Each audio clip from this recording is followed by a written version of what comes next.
Por cada una de las personas de nuestro campo que no quiere formarse en temas de tecnología y de IA, hay 5 ingenieros tomando decisiones por ella. Lanzar rápido, ¿no? De, oye, quiero ser el primero, que no lo haga mi competidor. O sea, ¿cómo balanceáis esa parte? Hemos pasado de hacer un producto que en el mercado que tenemos ahora, en su momento, se ha llegado a considerar un PER. Nosotros nos hemos querido posicionar y decir, no, vamos a ver, esto es como la semilla que luego da lugar al bosque, es como la raíz, no puede ser un PER. ¿Cómo decidís qué dolor es el que aprieta más? Reprocesar, dar 4 pasos atrás y decir, vale, hagamos discovery otra vez, ¿no? ¿Cuál es el pain real? Que a lo mejor descubres que tus managers junior no saben dar feedback asertivo y podemos ayudarte a practicarlo, ¿no? Porque igual nos hemos equivocado.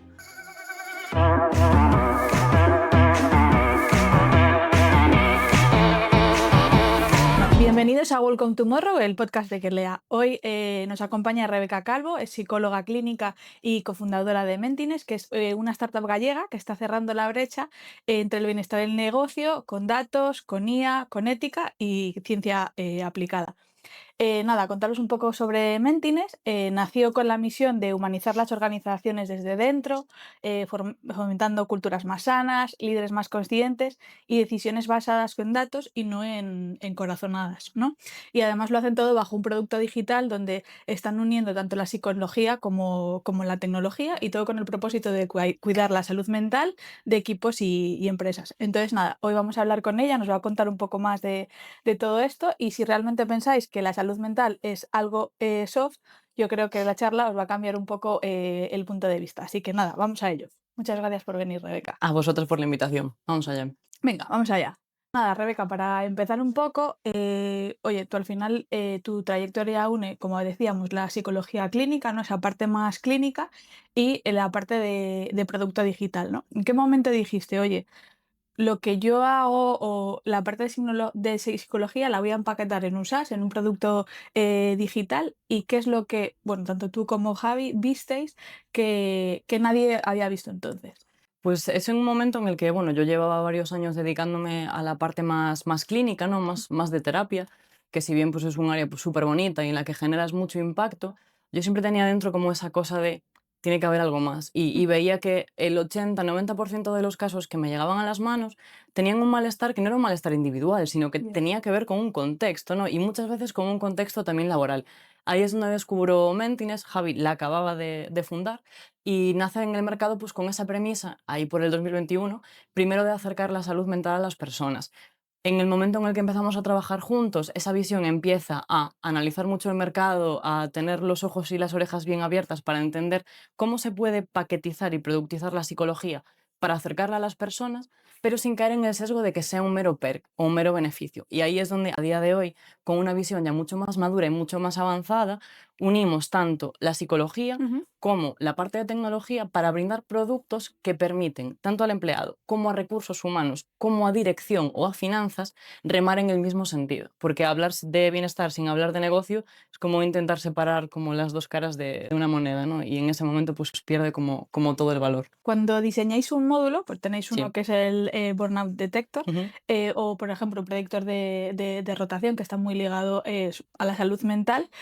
¿Cómo equilibras, ¿no? Esa parte del rigor científico, la parte de la psicología, con la necesidad normalmente que hay en los productos digitales de lanzar rápido, ¿no?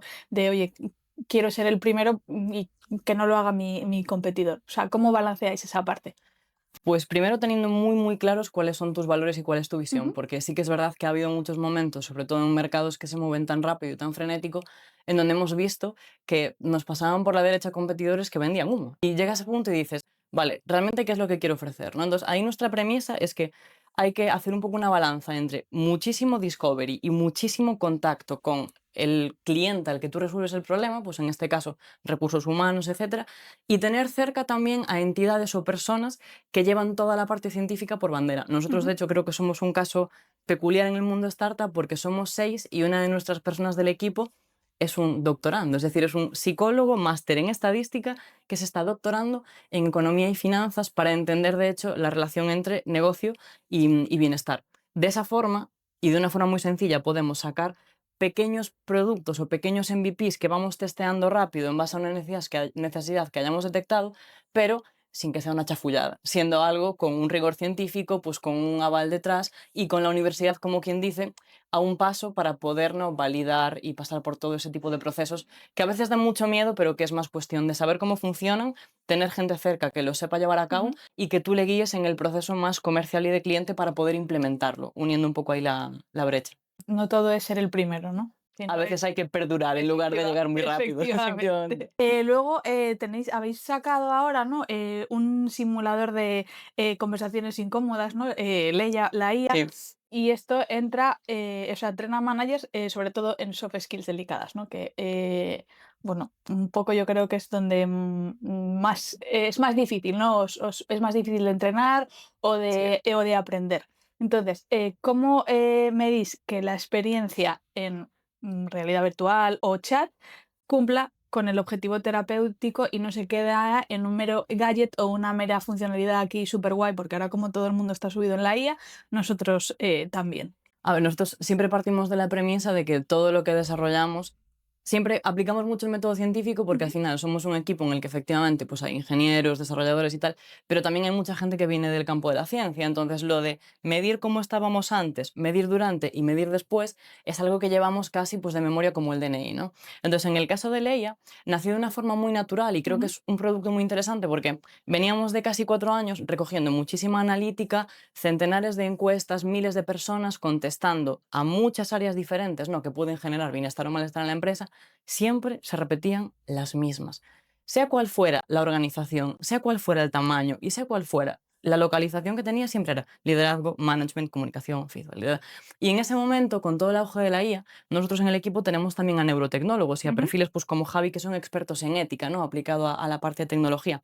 Ahí dijimos, vale, tenemos el equipo, tenemos la tecnología, tenemos la necesidad, vamos a hacer algo similar a lo que hicimos los psicólogos cuando nos formábamos, que es hacer roleplay con compañeros para Ujú, no tener ese paciente cero y aplicar esa lógica que parece muy sencilla al contexto de los managers. Entonces, con el producto lo que hacemos es exponer a esos managers a conversaciones de roleplay con avatares. Los avatares se comportan como un empleado que tiene un reto, que puede ser detecta que estoy estresado, pero también puede ser dame feedback después de una evaluación de desempeño. ujú. Y lo chulo es que todo eso es un proceso de recogida de datos. Entonces nos permite cuantificar ya no solo las habilidades de los managers, sino poniéndolo en contraposición con otras mediciones que hacemos, cuál es la percepción de un empleado que tiene sobre su manager pre-Leia y post-Leia, ¿no? Qué Entonces, guay. siguiendo todo ese método científico, que es un trabajo arduo, al final pues salen resultados súper sólidos y, bueno, productos que, bueno, que yo creo que cuando los conoces dices, tiene shade, ¿no? Está bien hechito. Y es un poco lo que comentábamos antes, ¿no? Que parece que el Discovery producto digital inventa cosas y luego vienes tú de la psicología clínica y dices, pero es que yo esto también lo hacía en Sí. psicología, ¿no? O sea, como que los dos mundos se unen en formas de trabajar. Sí, Al final estamos hablando de, oye, de la parte más de psicología, de sí. salud mental. La ética es una parte muy importante, ¿no? Mm. Entonces, ¿qué filtros éticos aplicáis antes de lanzar un experimento de salud mental de empleados? Los dividimos como en dos tipos. Por un lado, está toda la parte de privacidad y Ujú, anonimato, que cuando trabajas al final con datos es lo primero que tienes que plantearte, y eso pues nosotros le damos vida en aspectos como si vamos a hacer una medición, tiene que haber un mínimo de 5 personas respondiendo, nunca puede haber datos de corte individual. Siempre que habilitamos la plataforma en un equipo, la empresa pues nos facilita los emails, pero luego es la persona quien marca todos los checks de confidencialidad. Y de hecho el caso más extremo es el de la terapia. En el contexto de terapia pasa por 3 fases de ujú. tema de privacidad y marca hasta 3 checks distintos el usuario, llegando al punto en el que cuando hace terapia con una de nuestras psicólogas, yo como coordinadora del equipo no sé lo que se habla ahí y hay un tercer permiso de confidencialidad. Entonces, por un lado, la salvaguardamos con todo el tema de la privacidad y el anonimato, ¿no? En Ujú, este nivel más a nivel de datos. Y luego, por otro lado, que creo que es incluso más importante, teniendo en cuenta que la innovación no puede significar que tú desarrolles algo que no es ético. Entonces, lo primero, ¿qué se ha regulado y qué cosas se estipula que la IA no puede hacer? No puede detectar emociones de empleados a través de videollamadas, no puede hacer una serie de cosas. ujú. Entonces, siempre hemos partido de la base de desarrollar productos que no vayan a trasvasar esas líneas éticas, ¿no? Y, por ejemplo, en el caso de Leia, en el caso del avatar, la empresa recibe datos de las habilidades que tienen sus managers, pero no ve las conversaciones individuales, ni recibe puntuaciones individuales de sus managers, porque eso, pues, según la Unión Europea, es algo que en términos de ética es dudoso porque puede ser un objeto de discriminación. Entonces, bueno, creo que es importante tener en cuenta que no todo vale cuando hablamos de innovación, que se puede ser súper disruptivo implementando 100%. tecnología, pero haciendo las cosas pues un poco por el bien mayor, ¿no? Y con ese paraguas de la ética. Sí, que yo también es un punto diferencial, ¿no? El que al final la gente, oye, pues puedes tener un buen producto, lo puedes vender, puedes tener usuarios que lo empiezan a utilizar, pero si falla esa parte ética, realmente vas a perder la confianza y vas a Sí. perder a los clientes. Y yo ahí soy una fiel defensora que al final los equipos multidisciplinares, pues como el que tenéis vosotros o como el que tenemos nosotros, también tienen mucha responsabilidad, y esto lo he hablado con muchas compañeras de mi campo, de la psicología, por cada una de las personas de nuestro campo que no quiere formarse en temas de tecnología y de IA, hay 5 ingenieros tomando decisiones por ella. Entonces, probablemente es una responsabilidad individual el desarrollar cosas que tienen ese hilo ético, también porque el mercado a veces no se educa solo, ¿no? Y Ujú. cuando algo sale, es nuevo y es pues interesante, pues puede ser súper novedoso y súper guau, en plan de todo lo quieren probar, ¿no? Pero si hay gente detrás que dice, bueno, pues esto tiene este criterio, esto tiene este otro, o cuidado con esto, digamos que el mercado madura mejor y yo creo que se desarrollan productos más sólidos al final. Sí, 100%, 100% de acuerdo. Luego, o sea, Mentines, ¿no? Tenéis, lo comentabas al principio, oye, Mm, pues unís como tres piezas. Oye, tenéis a la dirección, que tiene sus objetivos, que mira el retorno de la inversión. Tenéis a recursos humanos, oye, que mira por la cultura. Luego tenéis los empleados que miran, no quiero decir egoístamente, pero mira por su bienestar, ¿no? mm. Dentro de la empresa. Entonces, al final tenéis como tres diferentes clientes, por así decirlo, pero realmente solo vendéis un único producto que tiene que dar satisfacción a todos. ¿Cómo medís o cómo decidís qué dolor es el que aprieta más, ¿no? ¿Cómo es esa priorización de priorizo esto, pero sin de alguna manera menoscabar el interés que pueda tener las otras dos partes? Es un ejercicio muy profundo de discovery teniendo en cuenta que hemos pasado de hacer un producto que en el mercado que tenemos ahora, en su momento, se ha llegado a considerar un perk, Ujú. salud mental como perk o beneficio. Nosotros nos hemos querido posicionar y decir, no, vamos a ver, esto es como la semilla que luego da lugar al bosque, es como la raíz, no puede ser un perk. Para eso lo que hacemos es centrarnos en el dolor matriz, que suele ser un tema normalmente que tiene que ver con fidelización. Claro, Ujú. eso tiene muchas patas, ¿no? Y puede atravesar la pata de, vale, tengo un problema de rotaciones. Entonces, ¿ahí qué hacemos? Una serie de features que usa el empleado o una serie de features que usa recursos humanos, dirección y finanzas. Por ejemplo, el dashboard financiero, que es uno de los productos que tenemos, permite anticiparse a rotaciones y absentismo, Ujú. y es un dashboard que tiene común finanzas, dirección y recursos humanos para llegar al comité y decir, estos son los KPIs que tenemos, estos son los datos que hay. ¿Qué tiene el empleado en este caso? Lo que recibe son las encuestas o pulsos que nosotros hacemos a un perfil en donde ella o él puede ver sus propias respuestas con una serie de contenidos de psicoeducación. Entonces, nos alejamos de la idea de contesta una encuesta porque sí, el empleado entra en un espacio propio con una serie de recursos, finanzas tiene sus KPIs de cuánto dinero perdemos en esto y recursos humanos unifica ambas necesidades en una única plataforma. Eso es una cuestión de mediar y encontrar el pain común y luego pues darle a cada uno la feature que más encaja en el valor que esperan. O sea, porque si no acabarías teniendo tres productos en lugar de uno. Y es complejo, es complejo. Sí, sí, sí. Vale, entonces, si mañana vamos a hacer un ejercicio, ¿vale? Si Sí. mañana descubres que el módulo que más aman los empleados apenas mueve, ahora hablando, ¿no? De las Ujú. diferentes métricas que tenía, la métrica de ausentismo que pide finanzas, ¿qué prima en tu mentalidad de producto? ¿La señal del mercado o tu visión a largo plazo? Igual prima el replantearnos que hemos hecho mal el discovery, porque realmente partiendo del valor de que la productividad tiene mucho que ver con el bienestar y tiene mucho que ver con cómo estoy yo, y el cómo estoy yo impacta en el negocio. Si hay un producto que aman unos y detestan los otros, es que algo hemos planteado mal desde la base. Entonces, lo ideal es que el producto pueda ser sostenible a corto, medio y largo plazo, dando valor a los Ujú. empleados, pues por tener recursos o un espacio para que ellos puedan trabajar, pero también a la empresa. Entonces, si eso se rompe, nuestra visión se pone en entredicho. Entonces, vamos a reprocesar, dar 4 pasos atrás y decir, vale, hagamos discovery otra vez, ¿no? ¿Cuál es el pain real? Porque igual nos hemos equivocado. Sí, y Mm, muchas veces yo creo que yo lo he visto, ¿no? Más como en parte de gestión de producto, tienes un roadmap, entregas algo, genial, paso a la siguiente, ¿no? En este caso es, vale, he entregado, el impacto que yo esperaba no está funcionando, oye, tengo que recalibrar y no pasar a lo siguiente, ¿no? efectivamente. ¿Implantáis Mentimes en, por ejemplo, en empresas a lo mejor como, oye, una telco o un banco? ¿Qué resistencias culturales suele aparecer primero y cómo los desarmáis con datos? Siempre, siempre, siempre es el miedo a lo que va a salir. Y yo ahí muchas veces digo, es que lo que va a salir ya ha salido. Probablemente ya lo has escuchado y en el momento en el que lo escuchas en una conversación de pasillo, estás viendo solamente la puntita del iceberg, ¿no? Entonces, ese miedo se desarma, por un lado, con experiencia de otros clientes diciendo, no ha sido tan grave, al final ha participado el 90% de la empresa, gracias a eso hemos redirigido una serie de procesos. Y luego también dejando ver que cuando hablas de salud mental no significa que vayas a venir con una bata blanca hablando de un psiquiátrico y de repente, wow, estigma por todos lados. No, no.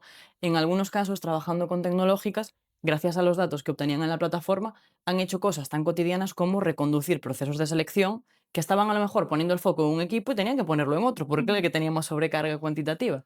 Entonces, claro, cuando les das ejemplos más masticables, ¿no? De esto no significa que os vaya a diagnosticar a todos, significa que a lo mejor descubres que tus managers junior no saben dar feedback asertivo y podemos ayudarte a practicarlo, ¿no? Ahí ya se calma mucho más. ¿Y notáis diferencias con otros sectores? O sea, al final realmente estás hablando mucho de, creo que todos tenemos un poco estigmatizado todo lo que tiene que ver con salud mental y que lo reducimos a algo muy pequeño y al final, tú estás poniendo ahora ejemplos de cosas que son salud mental 100%, pero que están mucho más relacionados con procesos de las empresas, ¿no? Mm. Y que realmente les estás ayudando en sus procesos internos, no estás aquí viniendo eso, por lo que tú decías, terapia para todo el mundo. Efectivamente. Sí que hay, o sea, sí que creo que hay diferencias, pero después de ya 4 años trabajando con empresas en Galicia, en España, fuera de Ujú. España y con empresas de 30.000 empleados y empresas de 10, me he dado cuenta que las piedras en el zapato son las mismas. Y que sí que es verdad que el mercado ha evolucionado distinto, pero la escasez de talento está en todos los sectores.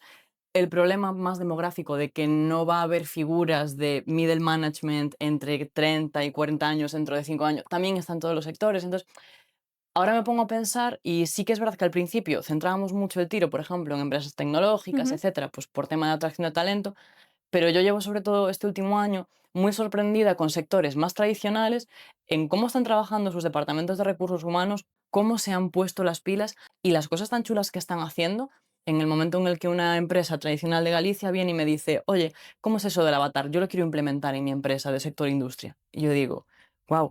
Y a lo mejor algunas tecnológicas están como, no, no, es que eso de trabajar todavía, temas de liderazgo directamente, bueno, si eso hacemos una formación y dices, igual Ya, no es tan sectorial y es más un poco el tema de mentalidad y autocrítica también, ¿no? de cultural, ¿no? Sí, Al final hemos estado hablando en todo de, oye, la importancia de los datos, sí. de medir las cosas. Entonces, ¿nos podrías contar un caso donde intentar medirlo todo bloqueó el avance y tuvisteis que simplificar radicalmente? Es decir, el parálisis por análisis.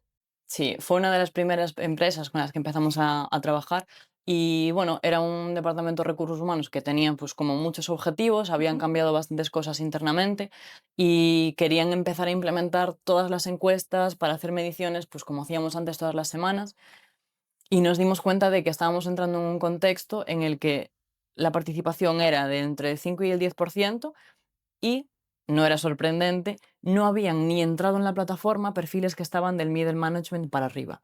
¿Qué pasa? Cuando entras en un espacio, en una empresa, en donde dirección ni cree, ni confía, ni está, ni se le espera, los mandos intermedios o las figuras de liderazgo no hacen el ejercicio de esto es importante, hagamos esto, etcétera, sino que lo dejan como una responsabilidad del empleado final, era imposible cambiar nada. Entonces, recogimos cuerda, fuimos 40 pasos hacia atrás y dijimos, la no participación también es una señal de desconfianza.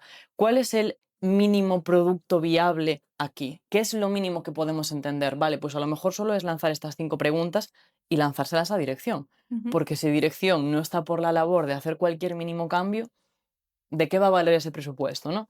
Entonces, bueno, fue un proceso de mucho aprendizaje.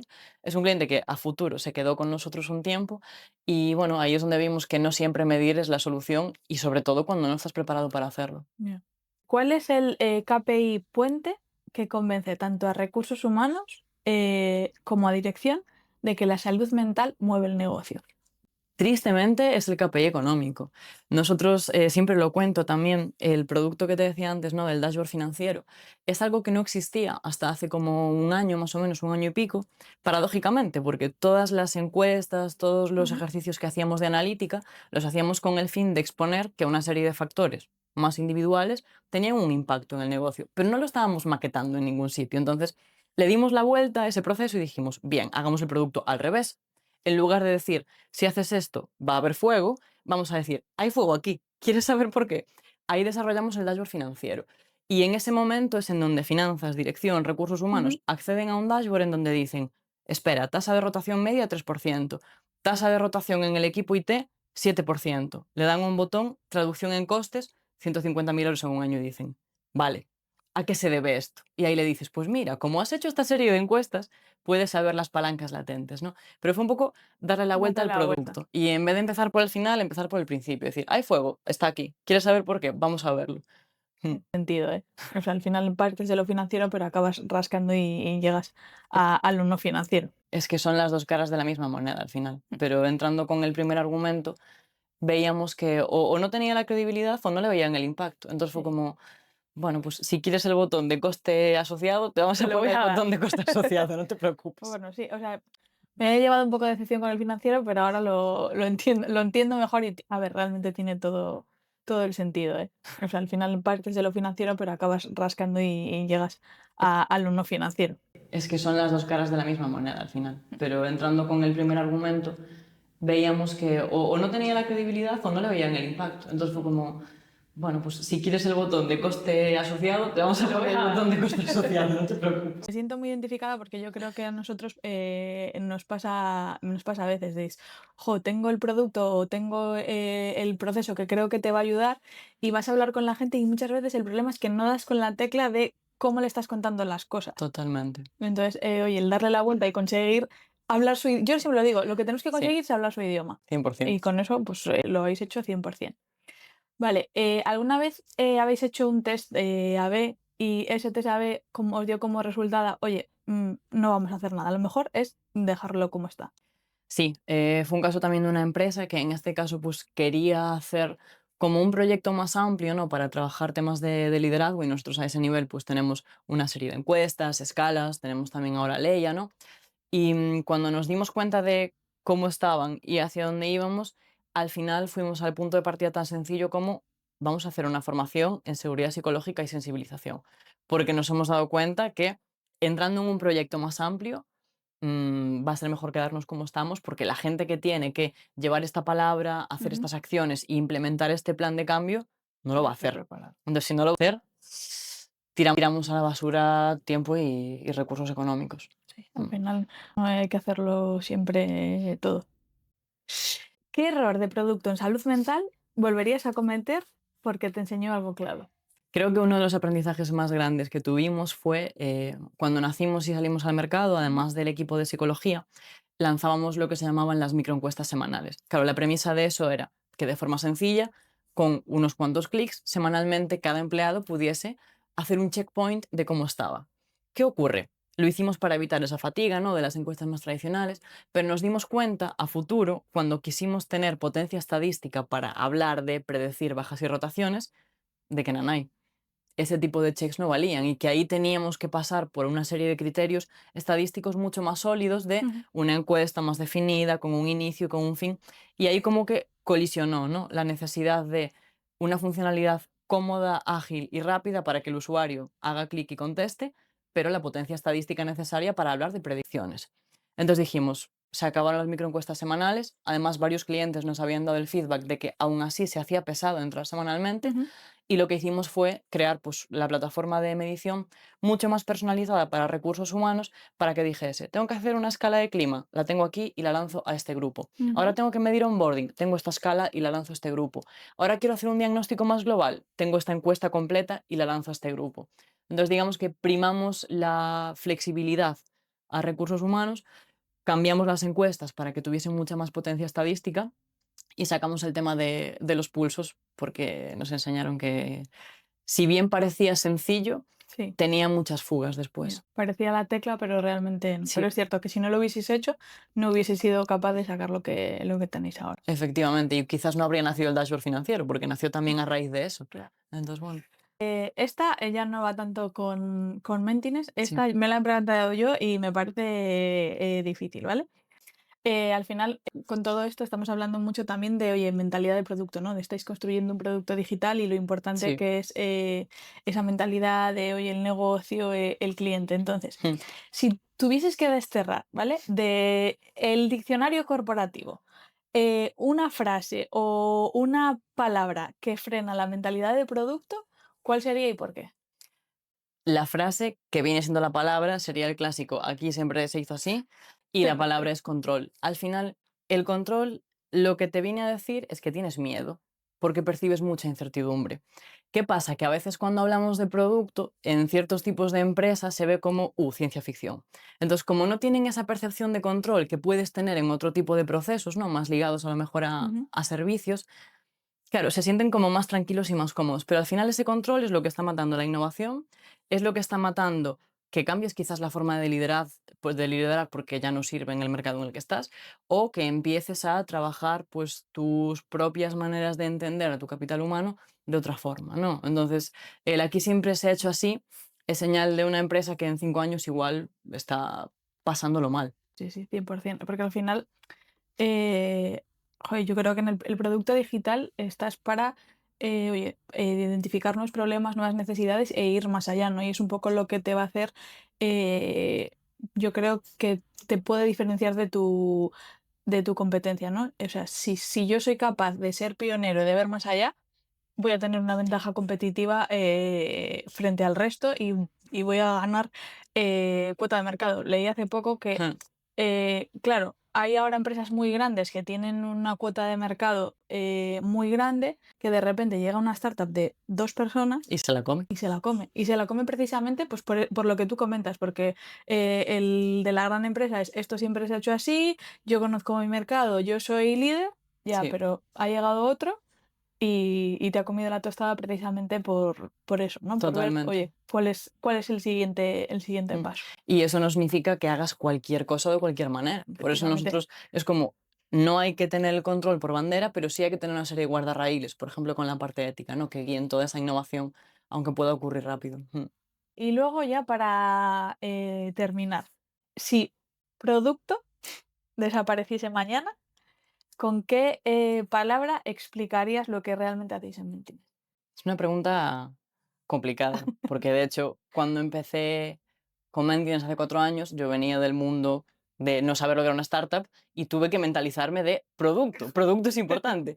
Si eso desapareciera, creo que diría que diseñamos experiencias en donde primamos el bienestar de las personas en un contexto laboral, haciendo que esto tenga un impacto económico positivo para el negocio, como aunando, ¿no? A todos Ujú. estos agentes.